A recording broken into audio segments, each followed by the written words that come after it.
and I'm sure Jags Steelers will legitimately have the attention of many people. One of the reports we've heard is that Kenny Pickett is going to take, quote, varsity reps this week. So we've got the Jags as a 3-point favorite. The total is 41.5.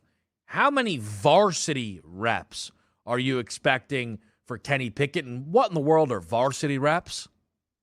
Yeah, I like this too because, we like to read in between of what actually is being said here. Seems like Mike Tomlin is using this jargon as, look, kid's not ready here. Varsity reps, high school, you get it, right? Not pro reps. He's really stepped up, even though we saw him play well in preseason game 1. He's handled everything he's needed to at a camp. We haven't once gotten, Kenny Pickett is really overwhelmed here in camp. Doesn't look like he's going to be able to compete for a starting job. So you try to increase and put more and more on Kenny Pickett's plate, which I think they'll do in this preseason game. But if we're looking overall at the Pittsburgh Steelers, I think we get some pretty good quarterback play because Mitchell Trubisky's still trying to solidify his starting job. Kenny Pickett trying to move up the charts here, and Mason Rudolph trying to say, look, I'm still an NFL quarterback. I want to stay on this football team. So you have a pretty good three-pronged attack here for the Pittsburgh Steelers. If we're looking at the total also, Kevin, it looks like bettors are believing in a clean offensive game as well. FanDuel Sportsbook opened this game up at 38.5, and now as you see, we're up over 41.5.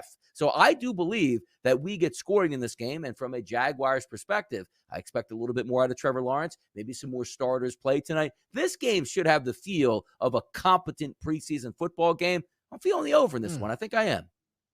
Interesting. So I think for me, just quickly on the Kenny Pickett deal, if you're going to be giving, again, varsity action is the phrase, that would suggest he's going to play with the ones, right? Yes. How are you going to accomplish that? Are you going to start him over Trubisky in the game? Absolutely not. Are you going to start him over Mason Rudolph? Possibly, which would be a legitimate move to suggest that Pickett would be number 2 on the depth chart. But let's say they're also not going to do that, which I wouldn't put past Mike Tomlin, by the way.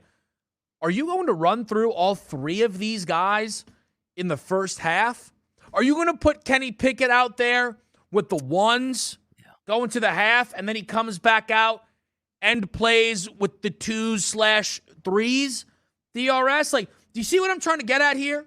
Because what I don't think, because you're saying over, and I understand why you're saying over, and I'm not sure I'm necessarily going against it, but if you burn Trubisky, Rudolph, and Pickett all in the first half, you run into a bit of a problem. So I'm trying to figure out how they intend on accomplishing varsity action for Kenny Pickett.